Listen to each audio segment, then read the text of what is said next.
Without color, monsters of every shape and form appear to be motionless. A young adolescent kid collapses into a trance. He wakes up quickly but is taken aback by what has happened.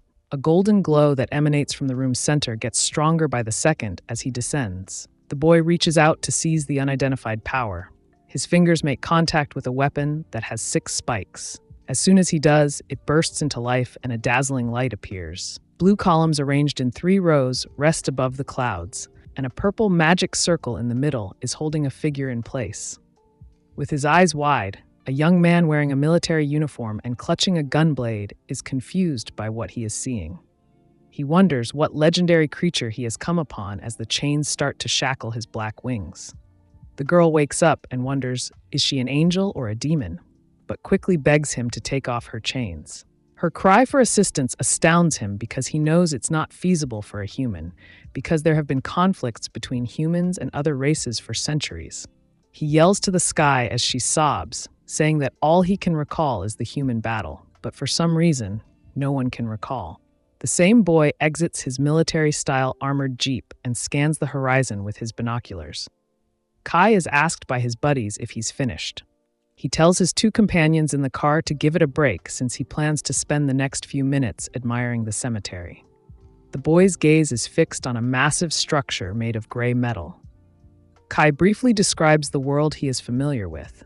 Angels and elves are examples of celestials or demi-humans who are fighters, while demons are masters of great magical powers. Ghosts are another name for spirits, which are beings with unique bodies.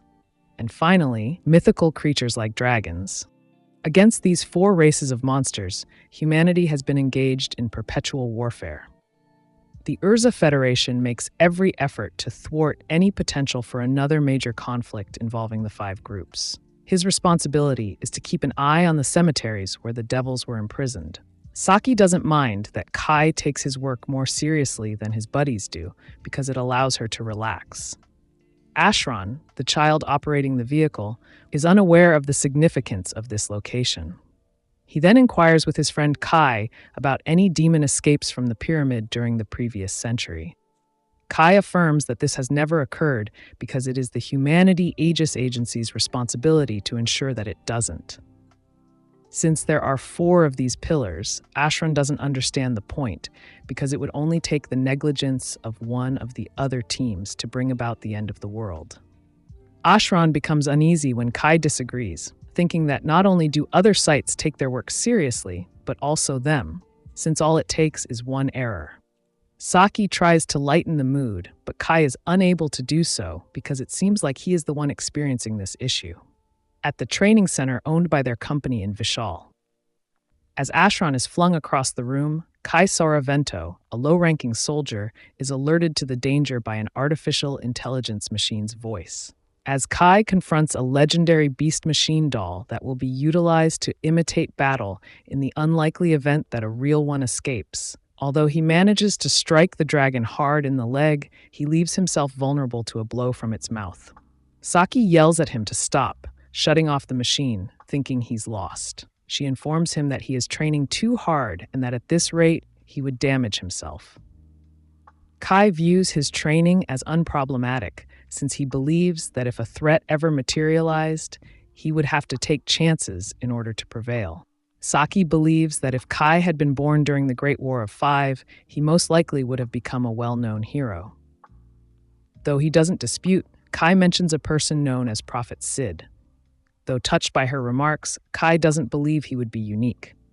Saki finds it hard to see how a human might compete with the other races. She recalls the champions he faced from her past. Dark Empress Vanessa was the champion of the devils. With her sorcery, she could bring down buildings. The dagger-wielding heavenly ruler Alfaa, the hero of the Celestials. Sovereign Rikugen Kyoko, the champion of spirits. Finally, the king of mythical monsters, Fang Wrath, was found in the jungle. It was Sid's power to wield the gleaming sword that the god Arsla Salaka had bestowed upon him that made him such a holy and otherworldly character. Unlike his 4 opponents, Sid never appeared in pictures or movies, which makes his mythology more difficult to accept. Saki stands up to inquire about Ashran's intended length of stay on the ground from a seriously hurt man. Subsequently, She turns to inquire about the boys' plans for Jean's promotion ceremony. Saki informs Ashran that Jean will be moving to headquarters even though he doesn't feel like spending a lot of money on it. Given that the girl is regarded as a prodigy, this is the royal capital. Being the youngest person chosen at the age of 17, she has gained notoriety. Kai receives a text from the girl at that precise moment, asking to meet her tomorrow at the 9th terminal in front of the kitten statue at 10 a.m. The writing also says to keep it a secret from Saki and Ashran, which surprises the two. The two make fun of Kai for allegedly having an extramarital affair with the naive Jean, but Kai brushes this off and flees. Kai is waiting for the girl the following morning while dressed in his work attire. The female, who is wearing casual attire, welcomes him and tells him that this outing is the least she can do since she will be transferred to the capital the following week. Looking at him, why he is suited for a mission on his day off. Since he arrived here immediately after completing his morning training, he doesn't see anything wrong with this. Jean crosses her arms and smiles, realizing that only he could be so confident about going out with the girl. While other males may have felt awkward or frightened, the girl starts looking at jewelry since she wanted to purchase Saki and Ashran gifts. She asks confidently if that's what the three of them had in mind for her. Kai grinned at himself for being so bold as to ask. Since this will be her final encounter with the two, Jean wants to give them a nice farewell gift. Kai thinks she's overstating things because she will only be deployed for 2 years before returning to this place. Jean's expression darkens when she tells Kai that by then, Saki and Ashran will have completed their military duty and returned to normal life.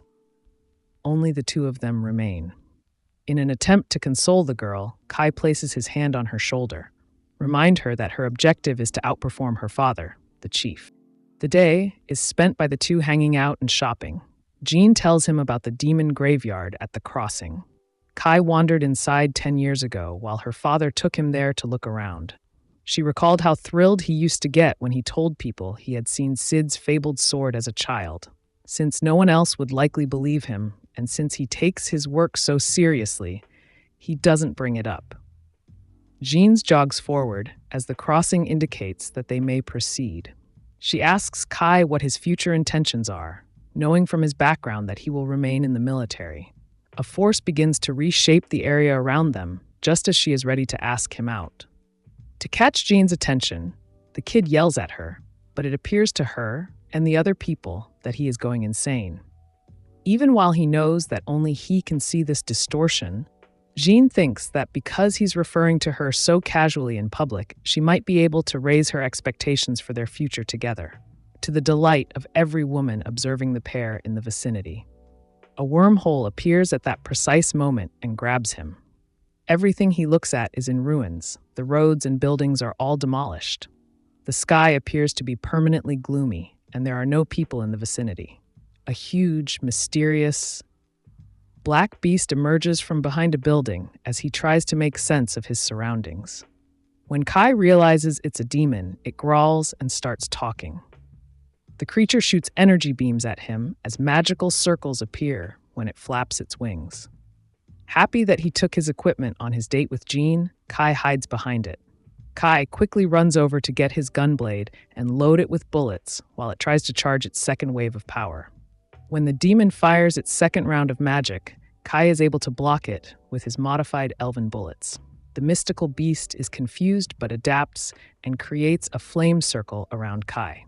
Kai dodges its attack, then charges forward. When the beast swings to attack him, he is able to maneuver in midair. He's able to strike the demon with his sword, but appears to do no damage, until he activates a detonator that rings out 3 explosives. Kai glides away, saying that was a modified Drake bullet made to reenact a mystical beast magic power, being the first time he was able to use his equipment. Another demon from behind him arrives, questioning him on if a human can really defeat a demon. Kai points his blade at the monster, commending it on his proficiency to learn the human language. The demon says it's more effective to give orders to its slaves using its natural language. As he's about to be attacked, a girl in an armored van swoops in to grab him. Once inside, she wonders what he was doing in demon territory Kai thanks Saki for saving him. The girl is confused as to why this stranger knows her name. He's confused, saying that his name is Kai and she knows him. He realizes the driver is Ashran, but the boy also has never heard of him before. The two think he's still rattled from the demon, but he sits down trying to remind the two that they were a part of the Aegis Agency. But Saki corrects him as they're part of the resistance. Saki can't believe he doesn't know about the human rebel army. It turns out he might be in an alternate reality where the humans took on the 5 races and lost, with it being 30 years since the final battle. The only thing the remaining humans could do is run and hide as all the cities were taken over. The 2 soldiers take Kai to the human city Neo Vasel, being underneath an abandoned mall. Inside the base, they implemented an artificial sky to remind them of the outside world, and people seem to be relatively happy. Kai is confused on how the humans have lost to this degree, so he asks what happened to Prophet Sid. But the 2 don't know who that is. The captain of the corp and hero of the human race is Jean, but this girl looks much different than the carefree girl he knew. In fact, Jean is actually a guy. Kai starts to crash out on seeing Jean just walk by him as if he's a stranger. He causes more confusion, and when he reaches to touch, he's harshly grabbed by Jean's bodyguards. Saki and Ashran try to come to his defense, saying he's tired. The next day, he asks Saki about the graveyards, but again, she's never heard of them. Kai manages to persuade Ashran to give him the car for a bit. Kai goes to the old site of the graveyard he entered as a kid, and he finds Sid's sword. The sword still glows like a holy artifact, not fit for the human world. As he pulls the sword, it tells him that he's been enveloped by hatred of fate, making him its code holder, and like a key blade, it shoots a beam of light, opening a gate, bringing him to the heavenly altar he appeared in at the beginning of the episode. Kai stumbles as he doesn't know what to do, as he's never seen a demon or angel like this girl before. The girl's name is Rin, and she begs for him to release him. After another second, he decides to do just that and help her, but he warns her not to attack him the moment she's released. He swings his sword against the chains, but it does no damage. He goes again to attack, shoot at it, but again it does no damage. He's now unsure if he'll be able to break it, as this is the only weapon he brought with him. Looking up at the sky, he remembers that he still had Sid's sword, remembering that it was named Code Holder. At that moment, his gunblade glows yellow. It's so bright that he has to look away. But when he looks again, his sword has transformed into the legendary sword. With Sid's blade, he's not only able to break the chains, but slice straight through the pillar, freeing the girl. The girl is still exhausted from being bound for centuries, but soon bolts out of her coma like state to yell. Rena gets out of Kai's arms to yell to the heavens out of frustration, cursing Vanessa. She believes that the girl is still nearby, demanding she come out so they can finish their battle. She then points as Kai, calling him a wimpy, low-ranked demon who has no chance of defeating her. Before Kai can even explain the situation to the girl, she attacks him. He manages to dodge her attack, but she doesn't stop, but instead increases the level of difficulty, this time shooting a blast of energy with the power of 3 magic circles. As the green wave of energy comes closer, time begins to slow down and the system begins to talk to him, reminding him that code holders can sever the lines of fate, so with a swing of his sword, he manages to cut through her magic. She is stunned momentarily, but then points her finger questioning, as he can't do that as it's cheating. He manages to understand that he's not a demon and not her enemy. Looking at his back, she's unable to see a tail or wings, proving that he's human.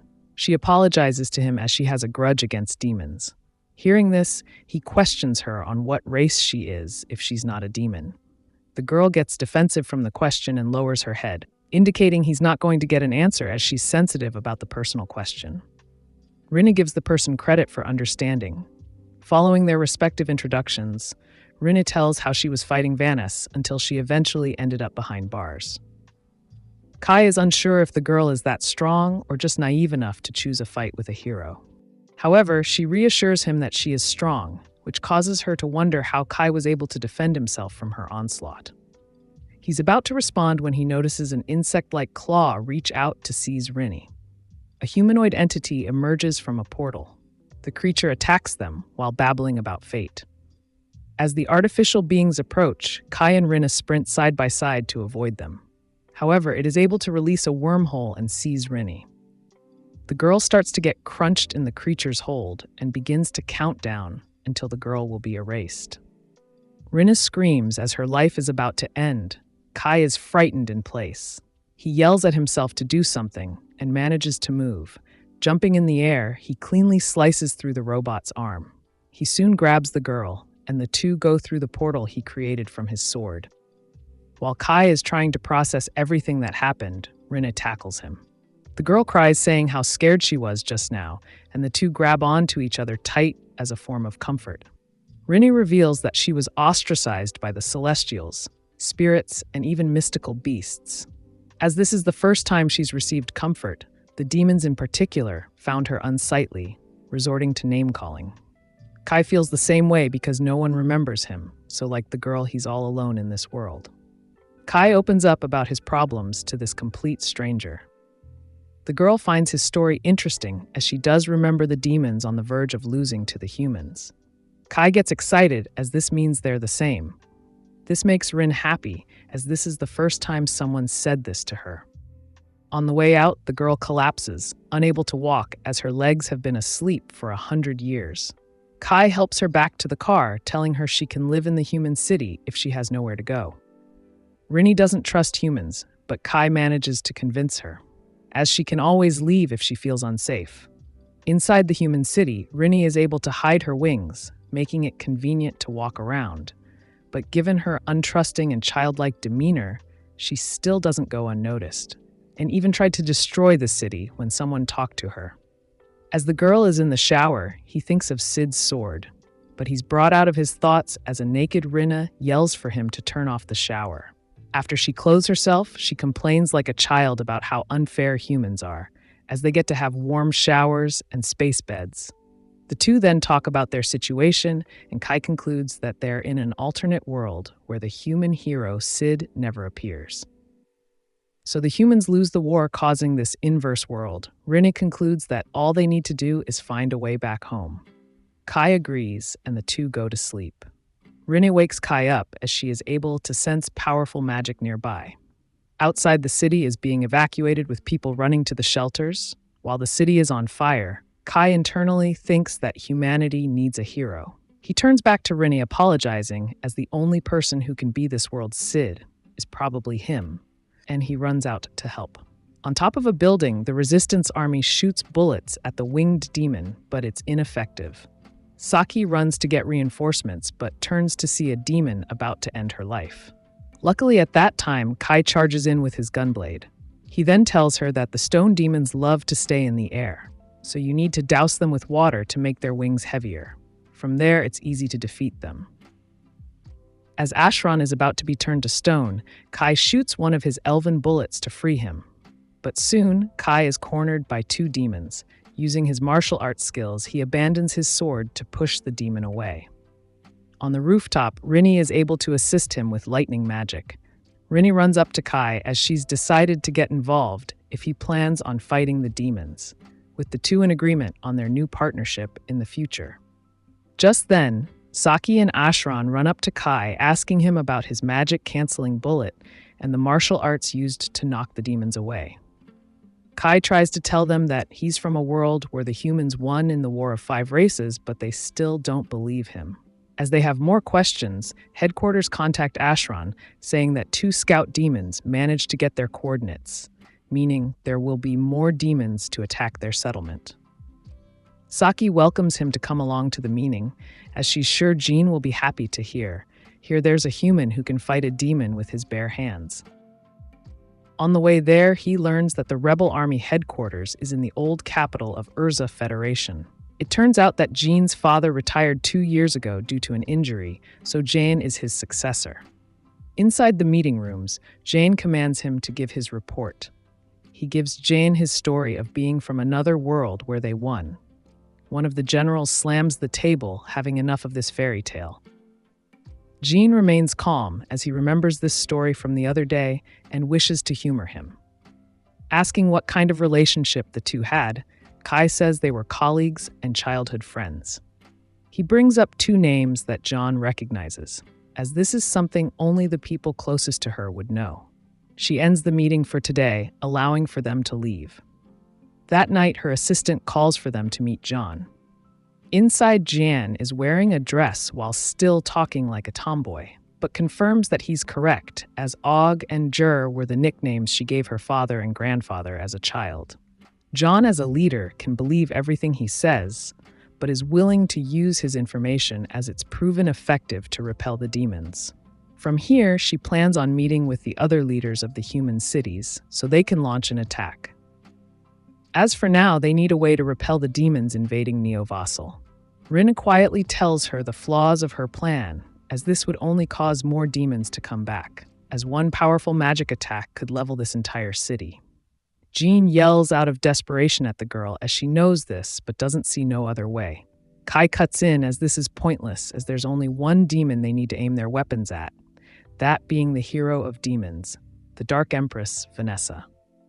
Jean can't believe his audacity, as this demon single-handedly defeated their forces 30 years ago, wiping out the government and defensive forces. Kai and Rena volunteer to go behind enemy lines and defeat Vanessa while the troops keep her busy. Fallen questions him on why he's doing all this, asking him what compensation he wants from all this. Kai admits he could leave and not involve himself in this war, but he'd be unable to face his friends as he would have memories of leaving them to die. He further explains that at most 10% of the army is defending the capital, as the remaining troops are focused on the other races, as the humans have already lost in their minds. Fallen agrees with the plan, as the royal family had a secret escape route that the demons definitely don't know about. Jean is shocked to hear this, and questions why, as the commander, she didn't know about this. Fallen explains that her father, being the former commander, didn't want her to know about this. As this was the plan, her tried but was injured because of it, not wishing to have his daughter lose her life. As the rebel army is preparing to embark on their most dangerous battle, Rena sits to think about her current situation. Rena hates the demons because they are deceitful, she hates the spirits because they are creepy, the mythical beasts are barbaric, celestials are stubborn, and she hates humans for being weak. But she also admits to hating herself, as she's a combination of all of them. But the one thing she doesn't hate is Kai, because he's the only one who's accepted her, so she prays that the boy doesn't die on her. Saki is trying to wrap her head around the crazy idea the headquarters came up with, as while their comrades die like cannon fodder, the strike force will fight Vanessa and free the captives. She cries, hugging Rena, as her only problem with the plan is her being on the assault team that's supposed to defeat Vanessa. Saki is starting to regret befriending Kai, as the only reason she was asked to be his backup is because he doesn't know anyone else in the city. Rena rubs the girl's head as to give her support to Kai's friends. She vows to protect the girl, proclaiming that she's strong and that she probably won't lose to anyone except Vanessa.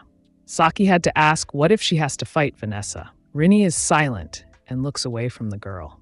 This pause of silence doesn't make Saki feel confident. While the girls talk, Ashran admits to Kai that he's also nervous about the operation, as they have no idea what the capital looks like after all these years. He also assumes that the demons should be able to see the coming if they bring in such a large group. But Kai downplays this, as the demons are sensitive to magic, so they should be fine. Kai compliments the boy on being so calm given the situation. But Ashran admits that he isn't, as his hands have been shaking this whole time. But if they do manage to win against the demons, it would be historic, and he's sure they'll be properly rewarded.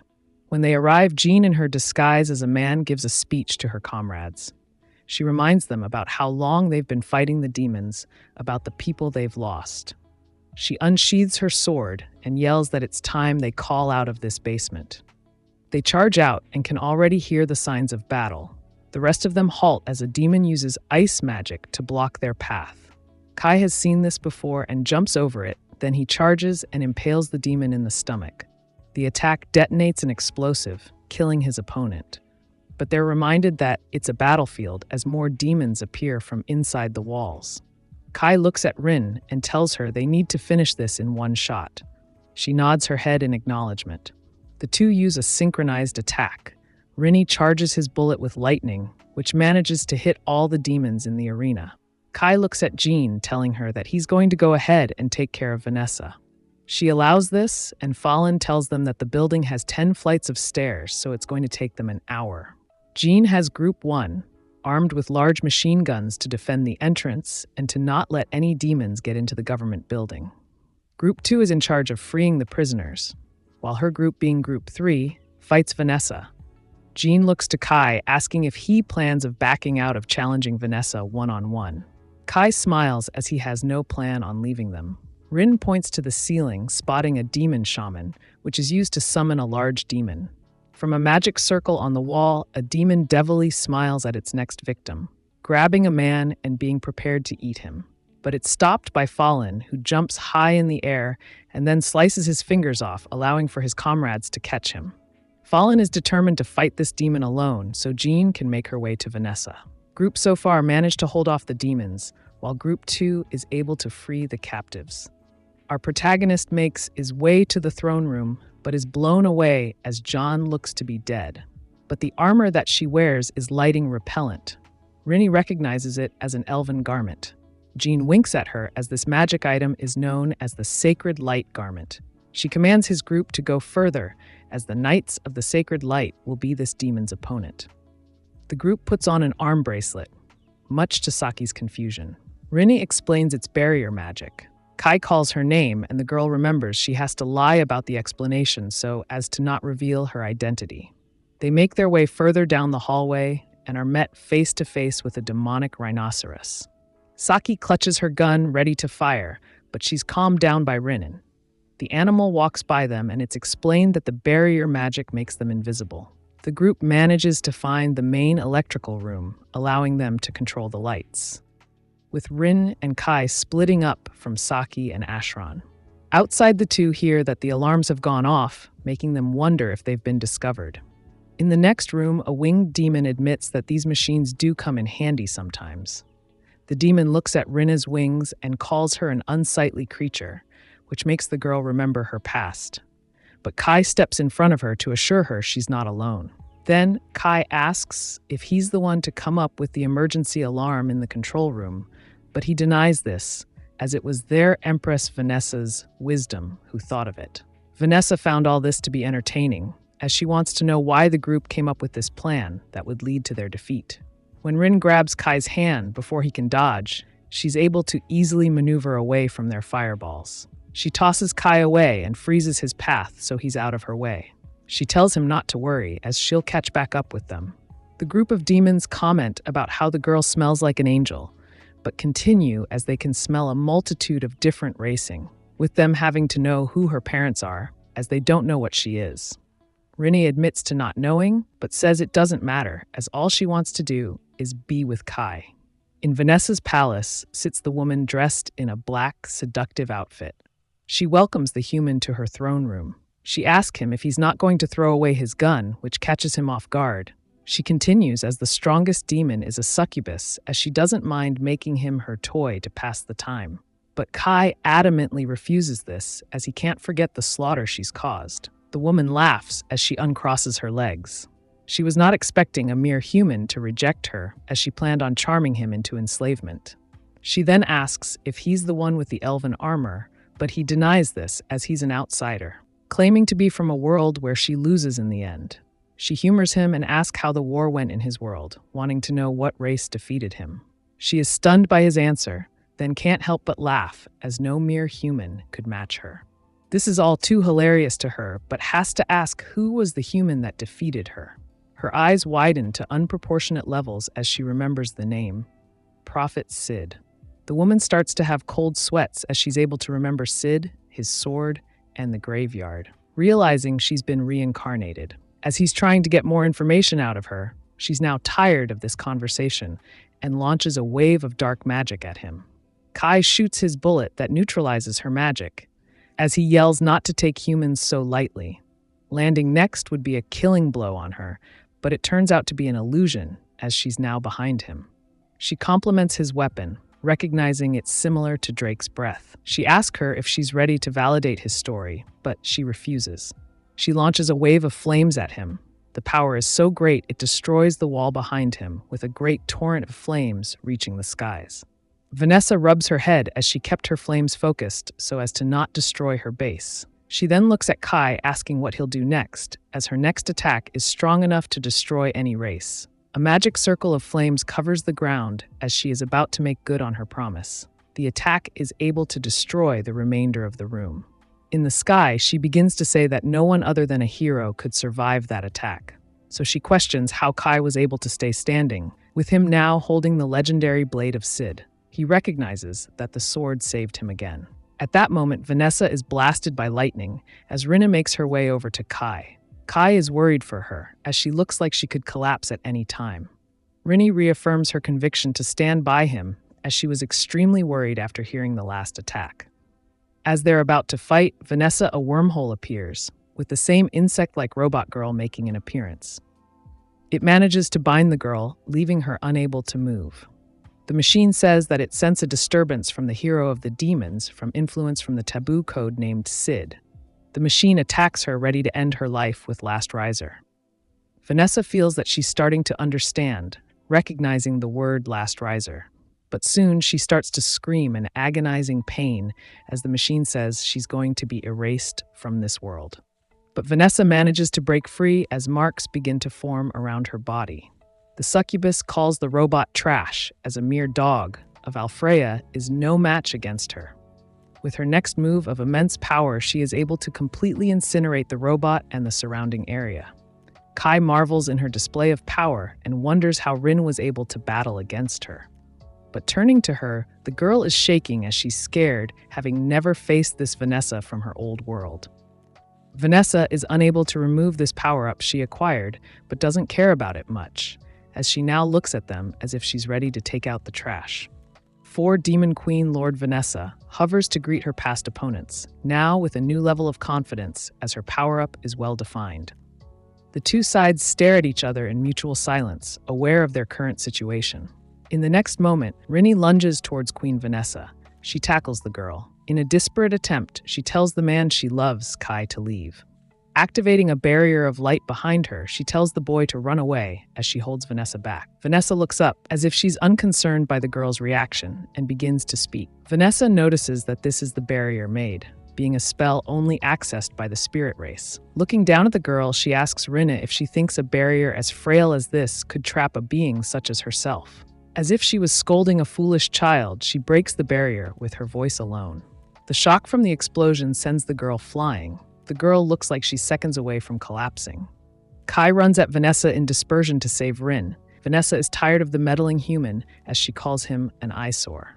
In the next second, a smirk can be seen on the woman's face as she erupts a gigantic tornado of concentrated flames. The blast can be seen clearly from large distances away. The target now has his back mirroring the wall with a bloodstain covering it. Rena begins to call his name frantically as the only friend she's had in life is fading away. Each second she screams for him to wake up, she could see more fresh blood escaping his body. Vanessa watches the scene uncaring, but still asks as if to taunt the girl who wants to know what she will do, as she declares in a tone of finality that the human is dead. Will she avenge him? Will she escape with her life? Believing she lost her will to live, but she's cut off as Rena stands back up. Now seemingly determined, her body begins to heal itself as a phantom-like cloak of darkness surrounds her. For the first time since initially fighting Kai, does Vanessa show a shocked expression. This immense chaotic pressure is like nothing she's felt before, as if being birthed from 5 different races, making a home inside the girl. Rena shouts that she's never going to forgive Vanessa for what she's done. Rena now looks shockingly different. As expected, her nails are now shark, fur-like hair is clearly show, and she not sports tribal-like tattoos on her skin. Before the girl can say anything, she's met by the fist of Rena. Vanessa continues to take punch after punch from the girl, only asking what is she. Seeing another chance to mock the girl, she grabs her fist and then she grabs another, laughing at the girl. Vanessa asks if she's figured it out yet. With such power, Rena could have done something. At the very least, she could have saved the human she was fond of. But why did she hide it? With all this chaotic power, what held her back? Vanessa saying, as if she's seen right through the girl's soul, knows the truth. Humans are the weakest out of all the race, having a natural fear to the other beings who have proven to be stronger than them. This power is what they envy, and they're quick to get rid of things unlike themselves, just like the others. Rena was afraid she'd be shunned by the one she admired the most. Even though her appearance is rather pleasant, the moment she showed her true form, she was afraid of being labeled a monster. Rena begins to cry after hearing this. Vanessa leans in closer to mock her, further asking if the tears are for her current situation or the truth. As it wasn't her that killed that human, but Rena's own hesitation. Rena's face begins to morph from a crying girl to someone who's lost everything in life. Her weakness killed Kai, and she has no way to bring him back, so the very least she can do is have Vanessa die with her. Rena begins to chant a curse using her own life essence. Large amounts of blood come from all corners of Vanessa's body. Rena explains that there's no defense for this attack, as she will lose blood until she dies. But the same can be seen for Rena, but suddenly her body begins to give out. Vanessa understands now why it stopped. This spell needs a constant flow of mana, meaning to kill her, the cast would need to have more than her, with Rena not being someone who does. She looks up to see a large hex in the sky. Vanessa made her base with counterspells erected to impede all the other races' spells, as it's natural to plan ahead. Vanessa looks as the child who could be seen as the heir to all the races in pity, as it's beyond her why or how such a child was even created. As this spell hex would greatly affect her the most, it's a miracle she lasted this long. Rin looks down as she's lost her will to fight. She cries to Kai for not being able to avenge him. Vanessa finds even her words annoying, so decides to finish her. This brings a smile to her face as she has finally gotten rid of the unwanted pest. In a black fog, a figure holds Rin, revealing it to be Kai, telling the girl she has nothing to apologize for. Kai says she did a great job since until now he's been unconscious. Vanessa is confused and shouts at him to explain how he managed to live after taking her attack from close range. Kai glances at the sword as this thing keeps finding ways to save him. With no warning, she attacks again. But again, Kai manages to survive this time, looking unfazed. She yells to know what he plans to do, as challenging her is pointless. But Kai nods as he plans to do exactly that. This further enraged her. Vanessa can't see the point of his attractions, as she calls his survival up to now dumb luck, as while he was knocked out, his mutt was fighting a losing battle.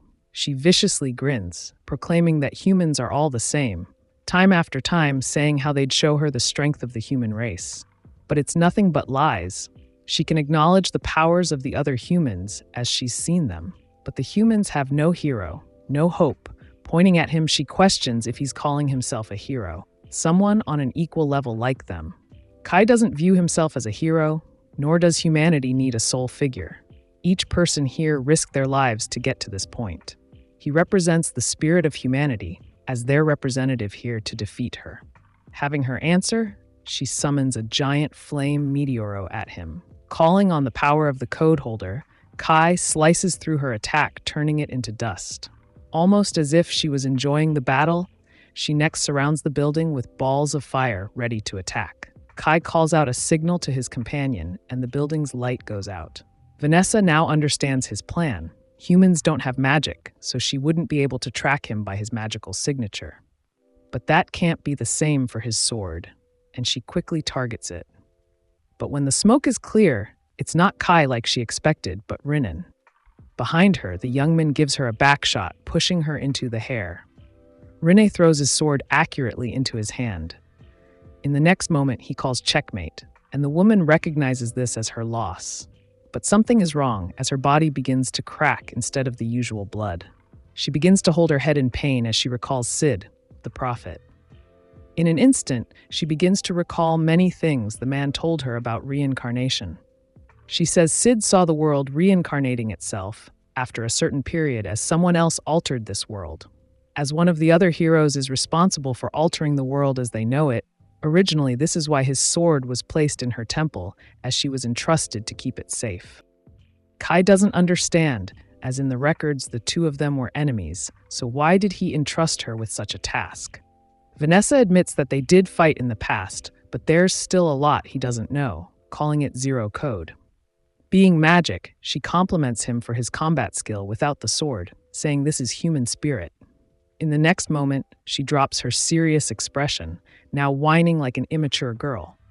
Telling him this loss was frustrating, but it won't happen next time, as next time, if they meet again, she'll face him like a succubus instead. promising to love him so hard he'll be brought to tears. With the demons now defeated, Kai drops to the ground, exhausted. The next morning, news of Urza being reclaimed by the humans makes it shockwaves around the world to the resistance. Jean goes to congratulate and thank both Kai and Rena, as the rebel army is able to reclaim one of the human cities. They plan to rebuild it the way it was years ago, knowing the executives that live here 30 years ago will get a kick from the job. Jean then tells the two of her plans to reunite the major 3 territories they lost, to form one large united group, declaring that she'll become the greatest commander, hoping that he'd remain with her to accomplish this. Kai can only smile as the girl he knew was ambitions, but this version of her is on another level. Jean is curious on how her other self would act. Kai describes her as being childish, listing off her habits like chatting casually at work, go shopping to buy presents for her friends, and worry about her future plans. Jean can't believe she'd have the time to act so carefree. Kai agrees to help her, as he already had plans on taking on all the other heroes. The two shake hands as Rena adds in, planning to stay around. While Jean is busy detailing strategy meetings with her troops, the two stand in the shade as they're now going to be taking on all the heroes to free this world. Rena can't help but see an older man in the place of Kai. In a flashback, Rena is back at the temple. Kai found her. The girl is huffing rapidly as she runs away from the robotic enemy chasing her. As she stops to catch her breath, the man known as Sid carries her, running away while speaking to her. As if she's had a bad dream, she abruptly wakes up. Looking around, she notices her surroundings. Rena is in the back of the armored jeep as the group is headed towards the former Oi Federation, being one of many jeeps making the trip over. On the ride, Kai can only look at the ride, hoping the new issue will be resolved. 5 days previously, all the soldiers were doing their best to pack up their equipment while cleaning up the city for the building crew. This, of course, includes Rena and Kai. Suddenly, Rena is able to sense something. The two follow this power to the tower, where they defeated Demon Queen Vanessa. As Rin looks around for the source, she quickly calls out to Kai, as they've been led into a trap. A large purple barrier surrounds the entire building, leaving Rena and Kai isolated from their friends. Their blue-haired girl with demon wings appears, as she knows now that these two are the ones that defeated her dearest sister. With no warning, she raises her palm to attack.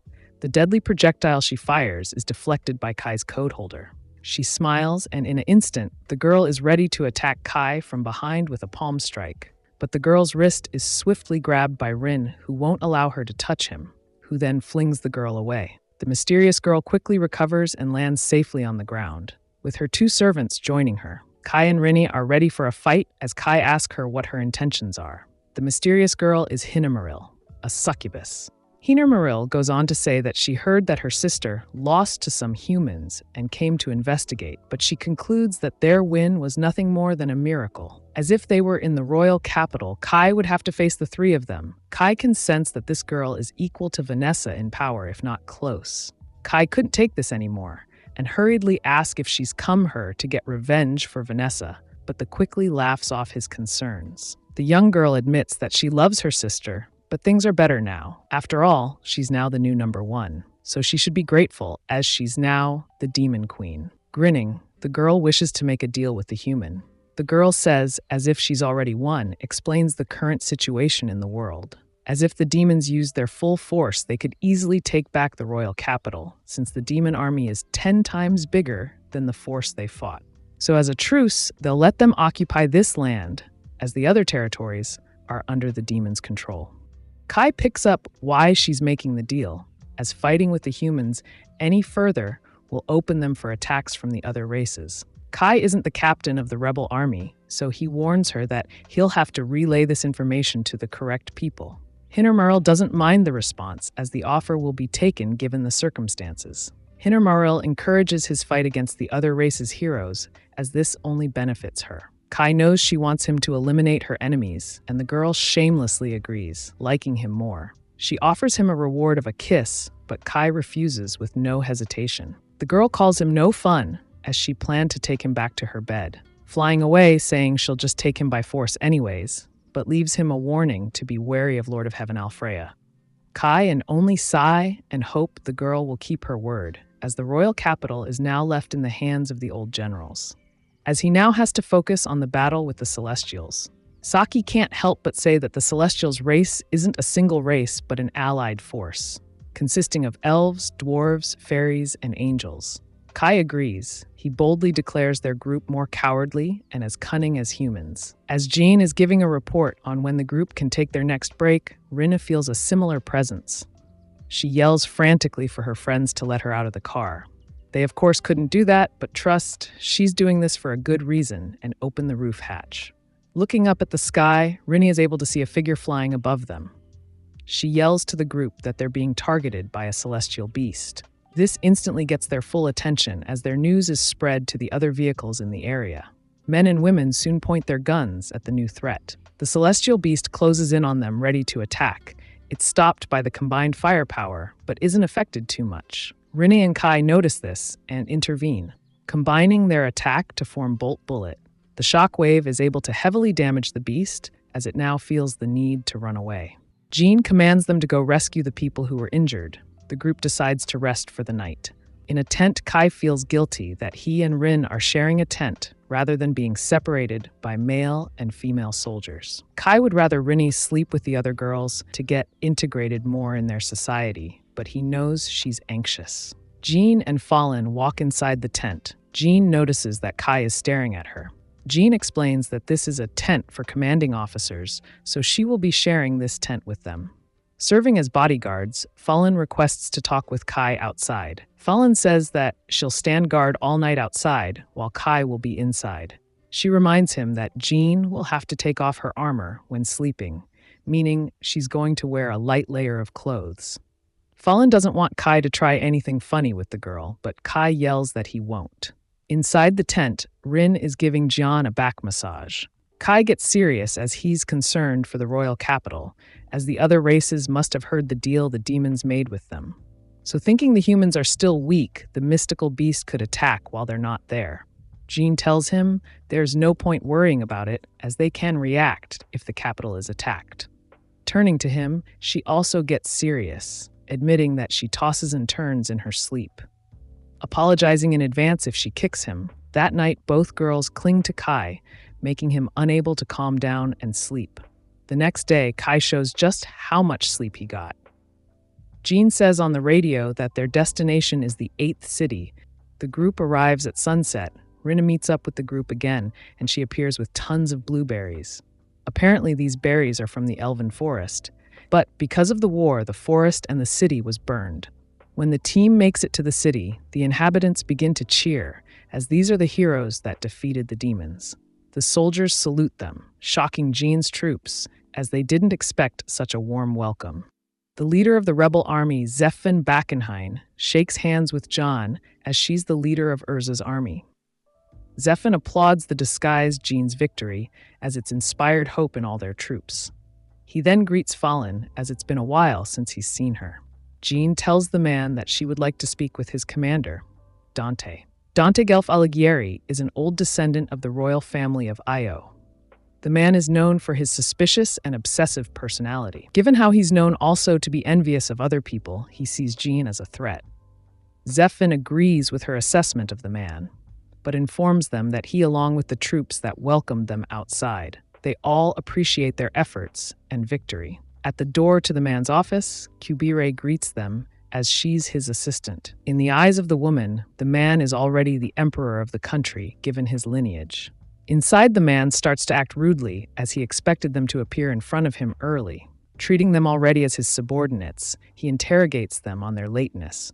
Jean is confused momentarily, but informs them on the recent mythical beast attack, but Dante call it an excuse. Dante assumes that Jean is here to take his position at EO Rebel Army. Not liking his attitude, as it's clear that Fatty only cares about his position, Jean offers him some advice as a commander, as it's the soldiers that decide who earns what honor, and to become a commander worthy of their subordinates' respect. In the meeting room, Jean is fearless, as she is determined to lead the troops on the front line. This greatly earns the respect of the soldiers from EO, as they're not used to this sort of action. Dante says nothing to this. At night, while the troops are preparing their meals, Ashron talks about Dante's assistant Kubire, saying the woman is definitely his type. This gets Saki annoyed, but Rena has a thoughtful look on her face as she feels there's more to that woman. In Dante's office, he's mad that John wasn't a man that would bow down to his orders, calling him reckless. Dante feels that it's a general's job to stay in the rear and not to lead expeditions.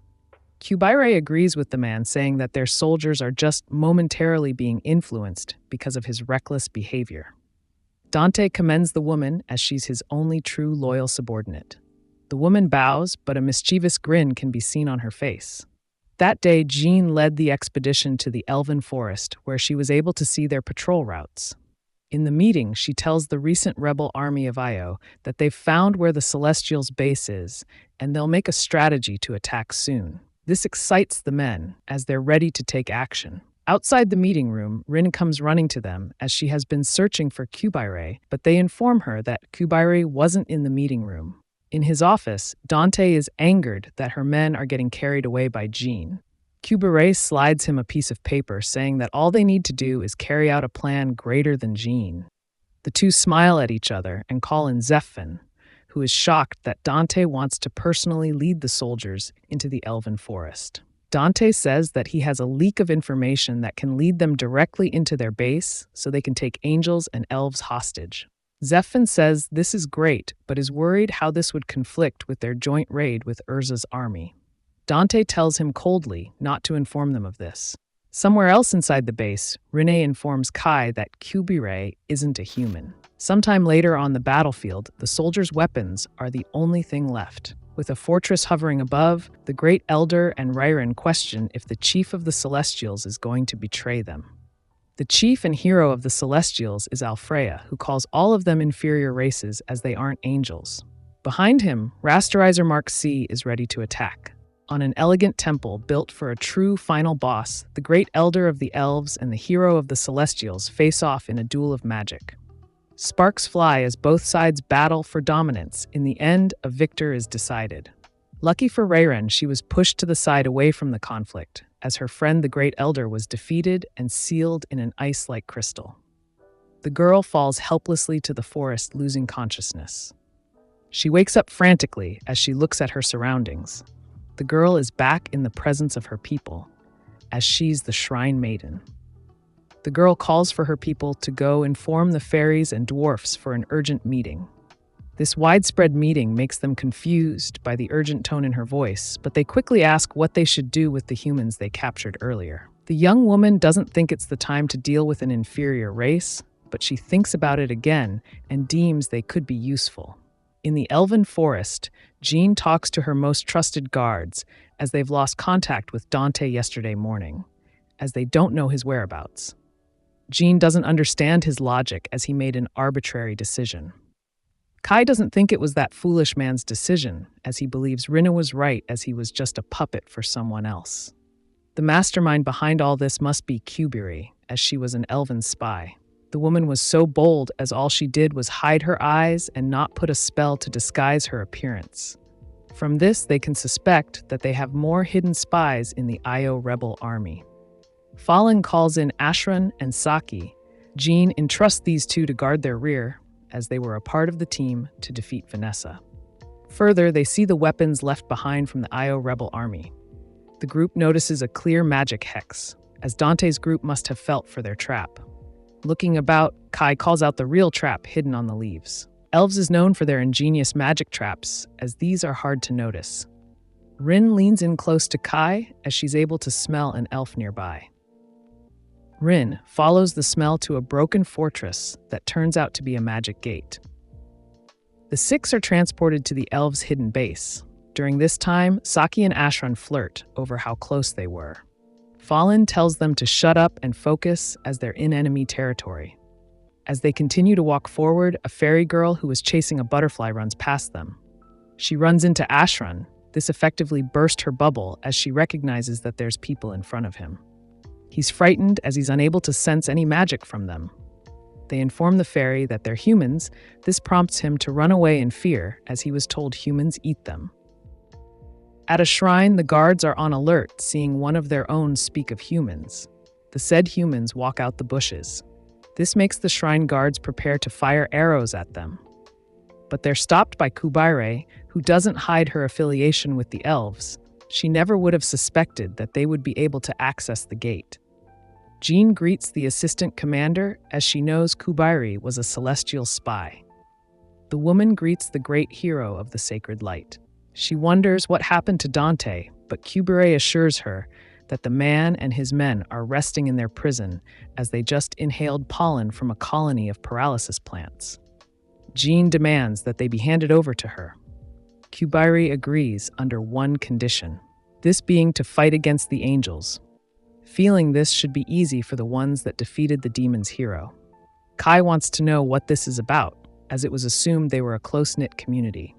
Lady Reren Reiru admits that she won't welcome them, but they should take pride, as this is the first time humans were allowed in an elven civilization. Reren can't believe that these are the ones to defeat Vanessa. Reren notices that the armor that Jean wears is of elven design, demanding to know where he got it.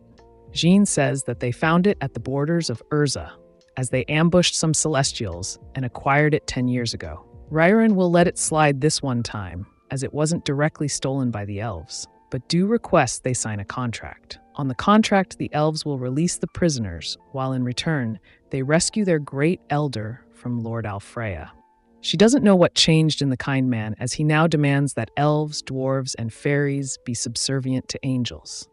Fallen sees the other races don't want to get their hands dirty by defeating Alfaa, but also sees this as a trap. She wants a guarantee that they won't be attacked the moment they leave here. Kubaire is willing to give her life as she'll accompany them to the angel's palace. At any point, they think they're about to be betrayed and they can kill her.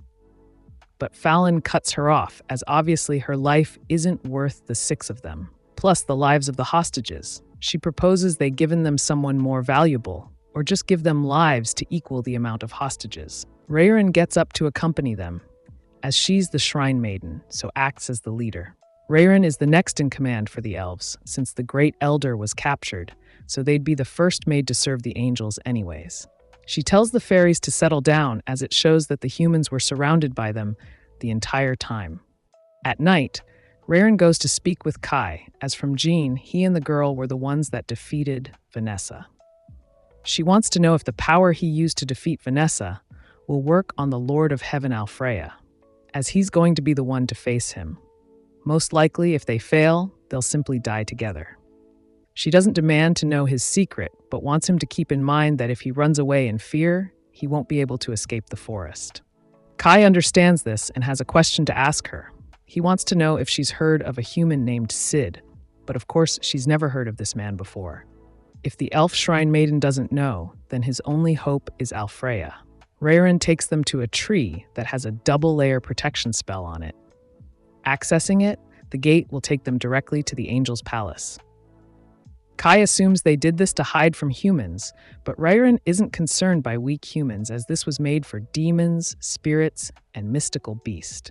Kai smiles as the angels probably situated most of their forces at the borders to guard from the other races, meaning the same strategy against the demons will work here. Reren smiles as it seems the humans didn't win because of dumb luck. At the palace, Reren can smell burnt flesh, wondering who could have done this. Reren takes them through a secret passage to get closer to Alfaa. Phelan and Jean can't help but think it's lucky that Dante got captured, as navigating this base would have been impossible. Reren tells them not to get ahead of themselves, as they still hold those humans' lives in their hands. As soon as they reach the next teleported space, they are attacked by wind magic. An older woman who says Ara Ara calls Reren and her people smelly beast. Reren can't believe that even the war angel Vicious is against them. This woman is the one responsible for the angel corpse outside, as those people were against the idea of turning against the other races. They plan to have a public execution for the Great Elder to show how serious they are. When she attacks again, Kai fires a bullet, with Next Fallen attacking with her twin flame swords. Saki and Ashran cover her with their rifles. Fallen tells Jean and her group to go ahead, as they can deal with her. In the next room, a man with large armor attacks from above. Reren is further saddened, as even Raffaello is against them. Rena is willing to handle him to let Kai face Alfaa. As Rayron is accessing the pillars that lead them to the hero, Jean apologizes for leaving him to face Vanessa, as now she plans to fight alongside him. At the palace, they see the Great Elder is still alive. Meanwhile, Alfaa calls them all peasants because they don't have wings. Rayron can't help but remember the man he was and the bond she shared with him. But now she declares that he isn't fit to lead the Celestials. The girl recklessly runs and attacks him, but Alfaa isn't fazed by her and attacks. With his wand, he fires a red spear that is strong enough to kill her. As she's ready to accept her death, Kai steps in front of to block the attack. Alfaa finds it hard to believe that Kai is really a human. He'd rather assume that Kai is just an elf pretending to be human. Alfaa doesn't see why a human would defend an elf. Kai explains that the elves would resent them if she died. Looking at the sword, he recognizes it's no ordinary weapon. Kai agrees, declaring this was the weapon that allowed him to defeat the demon hero Vanessa, being what gives him the potential to challenge him. Alfaa can't help but laugh at the dirty demon that lowered her to the point she actually lost to a human. Kai can't help but say that Alfaa really seems to think highly of himself, as he openly calls the woman a fool, but happens to be in the same position as her. But Kai calls Alfaa worse, as she didn't go around executing her own subjects. Alfaa smiles, as the decision is for him to decide, as he's Heaven's disciple. He begins to boast as he's at a position that no one can reach, having no desire to have subordinates who disobey him. Jean can't take any more of his narrow-mindedness and attacks with Longbow of the Moon. Alfaa goes to block the light arrow with a light shield, but Jean's attack pierces his shield as the attack splits into small recoil shots. Alfaa notices he's been cut. Instead of being angered, Alfaa questions if the human knows the price of using it. Jean doesn't care that it shortens her life force. As Kai is about to question her, she cuts him off as they have an enemy in front of them. Alfaa calls Jean a fool for throwing their life away. He raises a heavenly bell from the hand. As it jingles, he performs a heavenly thunder. Much to his shock, Jean is still standing. As he recognizes her armor, she nods as the armor is strong enough to take an attack from a hero. Alfaa finds it shameful for a human to wear items from both Celestials and Elves. The man attacks again with Heaven's lightning, but the Shrine Maiden counters with a barrier. Rayron refuses to be too far in debt to a human.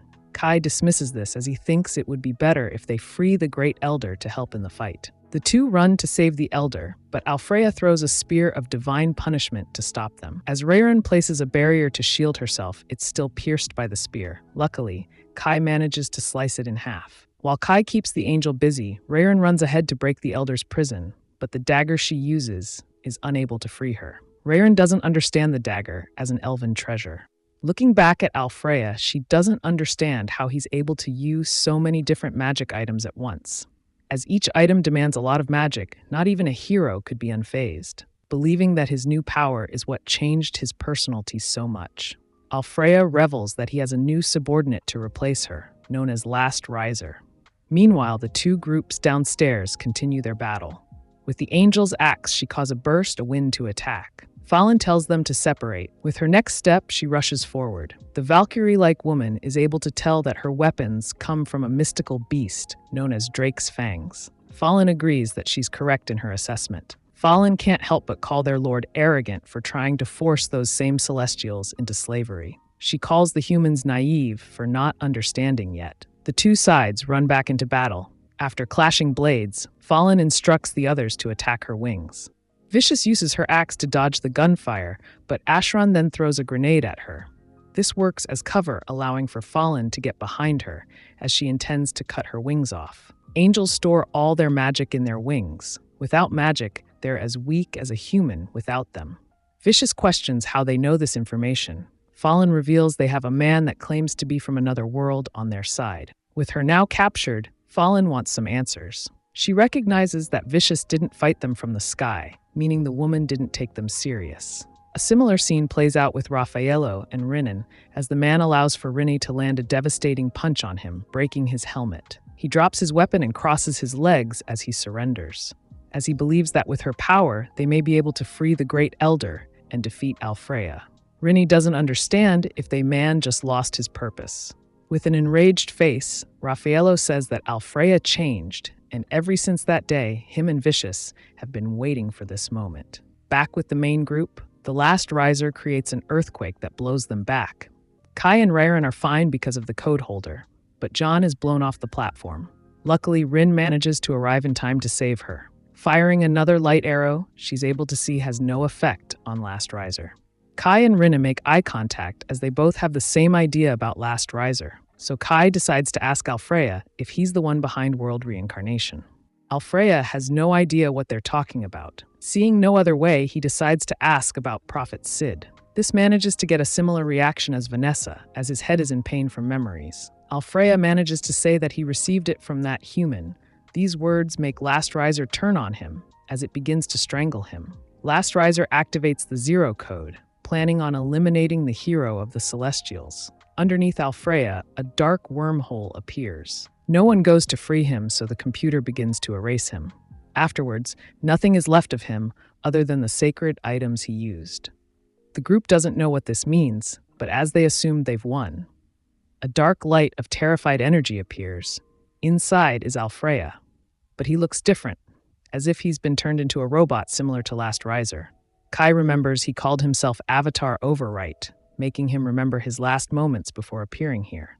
Alfrea is able to channel magic without his items, resulting in stronger attacks. Raren doesn't believe the words he's saying, asking for him to wake up. But instead he attacks her. Even so, Raren believes that 7 Princess Guardians are still stronger than his magic. Alfrea manages to easily break through her defenses, moments away from Head. The attack is able to make her bleed, but before she's killed, Kai pushes him away. This is where we're going to have to leave off for today. If you like this video, here's another one just like it that you should check out. I will be breaking this anime down into multiple parts. Now, if you liked this video, make sure to like the video. Why not subscribe? I'll be uploading daily videos like this one. I'll see you next time.